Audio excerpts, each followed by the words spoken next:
의사 선생님이 너무 당황해 하시는 걸 봤어요. 이 12mm였고 종양이 2.5cm였던 그것들이 1mm로 줄었고 그리고 종양도 보이지 않는다는 거예요.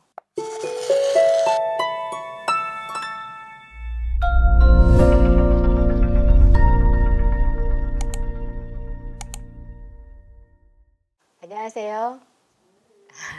참 많이 떨렸는데 목사님께서 좋은 말씀 주시고 그래서 좀 마음을 호흡을 좀 가다듬고 그런 시간이 되었습니다. 사실 저는 제가 여기 와 있는 것이 참 신기해요. 사실은 저희 가정에 아이가 7살짜리가 있고 고3이 있습니다. 그래서 저는 가정을 떠나기가 쉽지 않은 그런 제 마음에 그렇습니다. 그런데 이제 남편이 저에게 이곳을 가도록 계속 이야기를 해서 제가 이 자리에 오게 됐어요. 그래서 제가 사실 전화로 계속 이 바쁜 이제 전화 받으시는 분이 이제 실장님이신가요? 실장님과 이제 그 사무실에서 계속 전화를 받으시고 그러는데 사실 제가 많이 귀찮게 했습니다. 그러니까 갈 마음은 없고 남편은 자꾸 가라고 하고 이제 그랬는데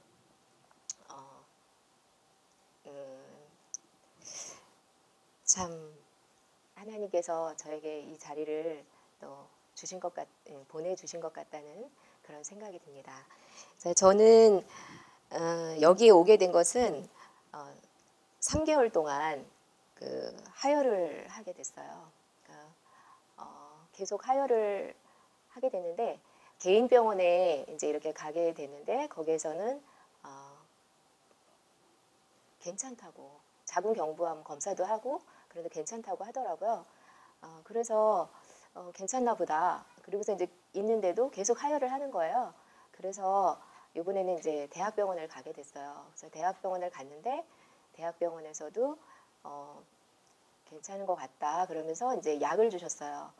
피를 먹는 그런 약을 주셨는데 그 약을 먹었는데도 하혈이 계속 되더라고요.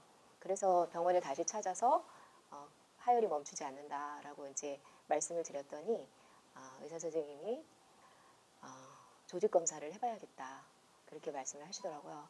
그래서 뭐 조직 검사를 예약하고 이렇게 하는 것도 아니고 그 즉시 조직 검사를 하게 됐습니다. 그래서 조직 검사를 하고 그리고 내 내막 두께가 12mm라고 했습니다. 이 내막 두께가 12mm는 굉장히 두꺼운 두께라고 해요. 그리고 종양도 2.5cm가 있다고 했습니다. 그래서 그러면서 이제 암이라고 이야기를 하시더라고요. 그래서 수술을 권하셨어요. 수술과 약물 치료를 해야 될 것 같다고. 그런데 제가 집으로 돌아와서 이제 그렇게 말씀을 하실 때 제가 가족과 함께 의논하겠노라고 의논하고 그리고 다시 병원으로 와서 말씀을 드리겠다고 그렇게 말씀을 드리고 저는 집으로 갔죠. 근데 그런 아프니까 그러니까 몸이 이렇게 이상이 왔을 때 여기 계신 분들 다 그러셨을 거예요. 정보를 찾아보셨을 거예요. 유튜브를 찾아보고 그리고 책을 찾아보고. 근데 저에게도 저도 이제 유튜브랑 책을 찾아보면서 그 전에 이제 경험한 것들이 있지만 제가 이 자리에서는 제 경험을 하는 것이 맞다고 생각을 해서 제 경험을 말씀드리도록 하겠습니다. 그래서 이렇게 찾아보는데 수술과 약물 치료밖에 없다고 해서 이렇게 하는데 이 수술을 하면 또 후유증이라는 게 있잖아요. 그래서 이걸 어떻게 후유증이 이럴 경우에 후유증은 어떤 후유증이 있을까?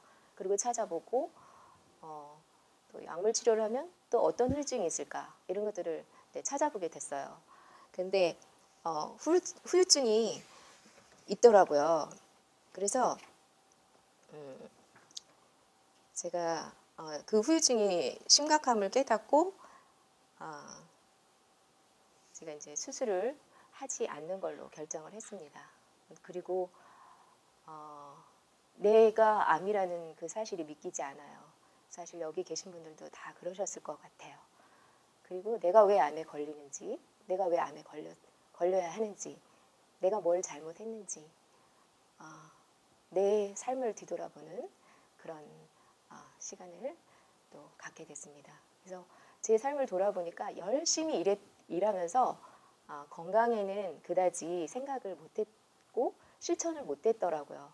시간을 내서 운동을 하는 것도, 물을 먹는 것도, 햇빛을 보는 것도, 그리고 맑은 공기를 쐬는 것도 저에게는 그것이 많이 부족했던 것 같아요. 그래서 이런 방법을 해야겠다. 그런 생각을 하면서 이제 집에서 이제 하게 됐죠. 운동도 하고 물도 많이 먹고 이제 그랬는데 뭔가 전문가답지 않은 그런 것에 좀 전문적으로 하는 데를 찾아야겠다. 그런 생각을 했는데 이렇게 올케 언니가 유튜브에 하늘마을을 보내줬어요. 보내줘서 이렇게 들어봤는데 정말 저는 유튜브를 보면서 그렇게 목소리가 정말 정신나게 하시는 그런 거를 잘 보지 못했어요. 그래서 진짜 뭔가 다르다라는 그런 생각을 했고 그리고 한번 가보고 싶다라는 생각이 들더라고요. 그래서 남편도 이곳을 계속 이제 보고 그러면서 이제 한번 가보자 그랬어요. 처음에 이제 가보자 그래서 이곳을 들리게 됐죠. 그래서 들려서 이제 사무장님이랑 원장님께 말씀을 들었어요. 그리고 저는 오니까 저는 과학적일 거라고 생각을 안 했어요. 병원하고 다를 거라고 생각을 했어요. 그랬는데 이거 봉을 이렇게 잡으라고 해서 그게 뭔지 잘 생각이 안 나는데 잡고 제 몸 상태를 쫙 보는데 제가 생각했던 거랑 조금 제가 이제 많은 건 지식은 없지만 그래도 내 몸 상태가 어떻다라는 것은 조금 알고 있었어요. 그래서 보는데 이제 제가 어깨가 그때 그 전에 어깨가 잘 올라가지 않고 그랬었고 그리고 이제 병원에서 이제 자궁 쪽을 짚었었는데 거기에 불빛이 어깨랑 자궁 쪽만 불빛이 반짝반짝 들어오는 거예요. 이거 뭐지?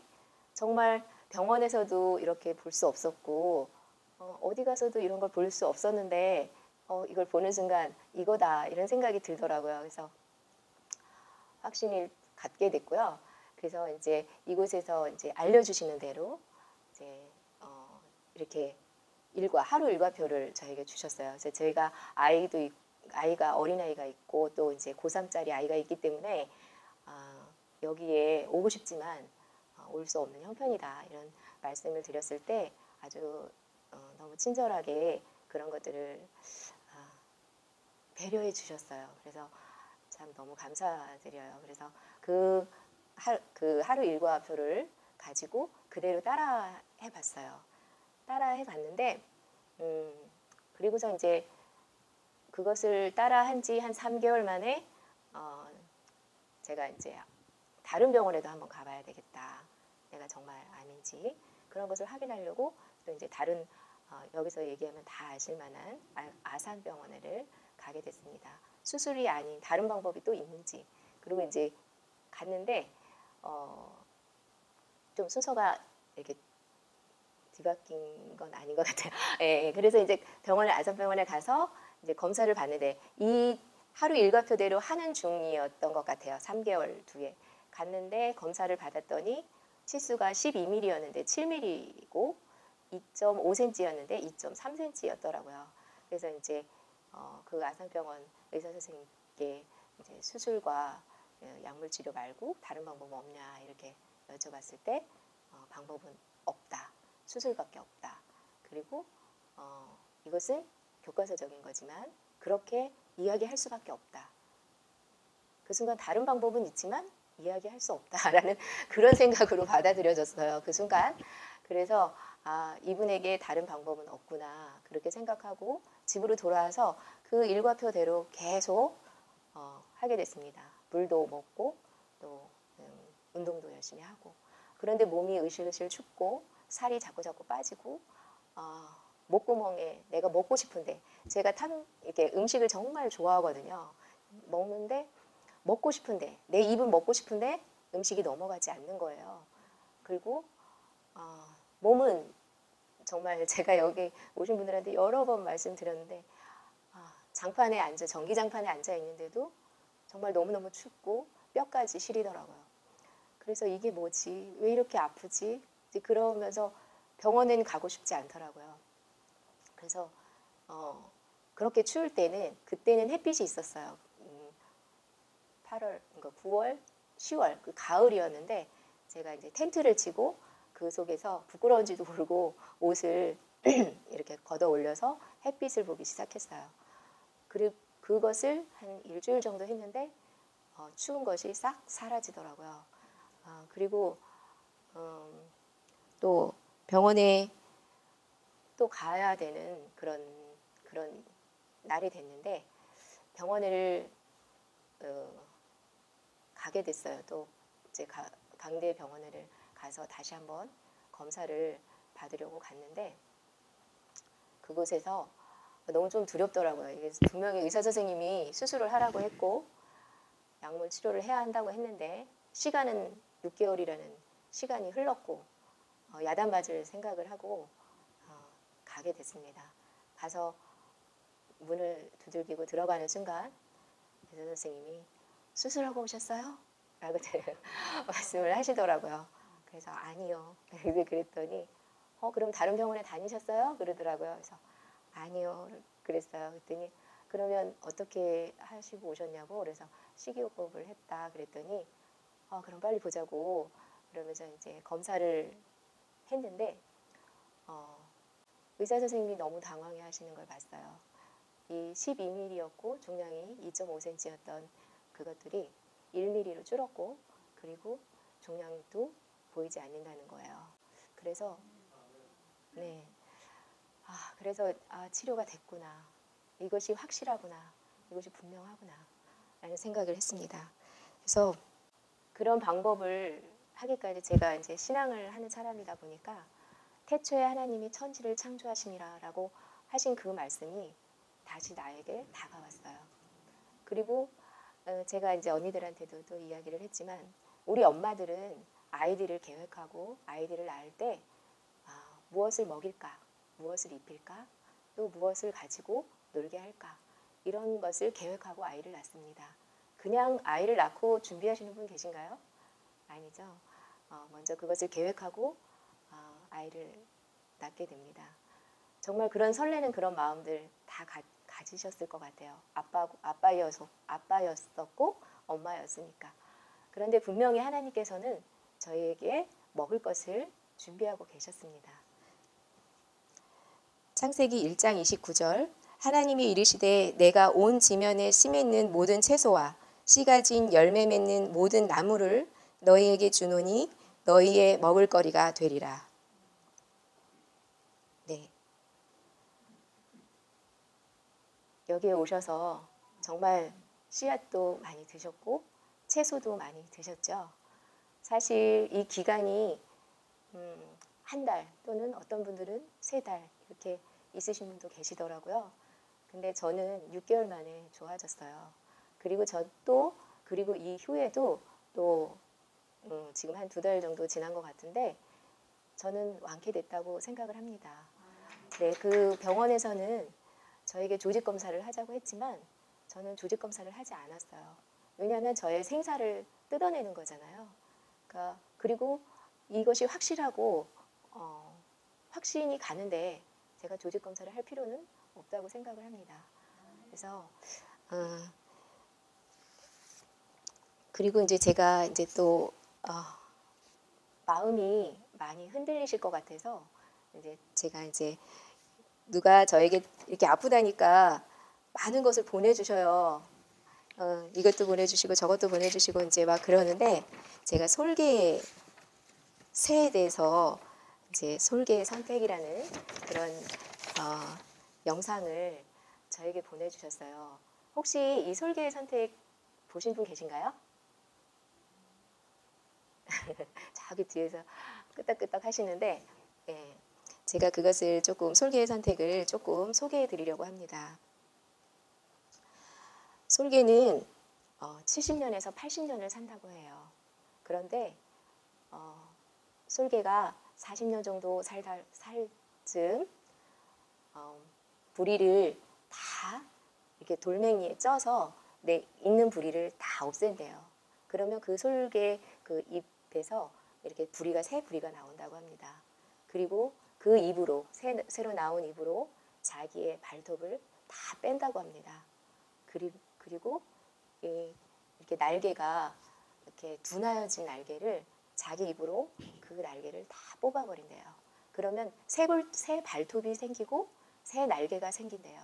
그러면 이 솔개는 그 나머지 인생 40년을 살게 된다고 합니다. 그런데 130일이 걸린대요. 그 부리와 날개와 잎이 새롭게 이렇게 나는데 그렇게 걸린다고 합니다. 근데 우리도 이렇게 살다 보면 이렇게 선택의 날이 옵니다. 이럴 때 서서히 이렇게 그냥 지내다가 죽느냐, 아니면 고통스러운 과정을 통해서 새로운 삶을 살 것이냐, 변화와 도전을 선택한 솔개는 그 방법을 택해서 새로운 그 40년을 산다고 합니다. 그래서 제가 여기에 섰지만 저보다 여기에 앉아 계신 유 교수님이 간증을 하는 것이 더 좋을 것 같다는 그런 생각을 했었어요. 유 교수님의 그런 아프셨던 그런 이야기를 들으면서 저는 굉장히 더 많은 이렇게 이 방법대로 해야 되겠다라는 것을 더 많이 생각한 그런 사람입니다. 그래서 여기에 계신 분들도 정말 병원에 다시 가야 되는지, 또 이 방법이 옳은 건지 갈림길에 서 있는 분도 계시고, 확실히 내가 이 방법을 해야 되겠다라고 생각하신 분들도 계실 거예요. 근데 그것도 본인의 선택이잖아요. 근데 분명히 이 방법은 여러분들을 살리시게 하는 그런 방법이라고 확신을 합니다. 그래서 이 자리를 비롯해서 정말 맛있게 만들어주신 그 음식을 먹을 때마다 너무너무 감사했고요.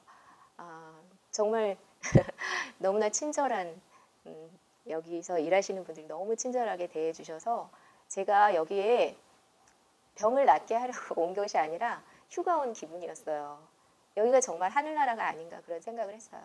사실 저희가 집에 있을 때는 암 환자 취급을 하면서 너무너무 고민하고 너무너무 걱정하고 주변에서 전화 오는 건 너무너무 힘든 거예요. 그런데 여기에서는 다 같은 입장이잖아요. 서로 같지 않은 암이지만 다 암이고 아프신 분들이 이곳에 오셨는데 아프신 분 같지가 않은 거예요. 서로 깔깔 웃으면서 산을 오르락 내리락 하면서 언니라고 나이 차이가 있든 없든 언니라고 불러주고 그러면서 속에 힘들었던 것, 그런 것들을 다 이야기하면서 전 정말 여기가 하늘이라는 생각이 들어요. 네, 그래서 하늘마을이라는 그 이름도 너무 잘 지으신 것 같아요. 그래서 우리 원장님과 부원장님 정말 건강하셔가지고 이 일이 우리뿐만 아니라 더 아프신 분들도 꼭 이곳에 오셔서 건강을 다시 회복하고 더 건강하게 다시 힘차게 살아가는 갈 수 있도록 좀 건강하셨으면 좋겠습니다. 저희가 원장님과 부원장님 이곳에서 일하시는 모든 분들께 박수를 보내드리고 싶어요. 감사합니다.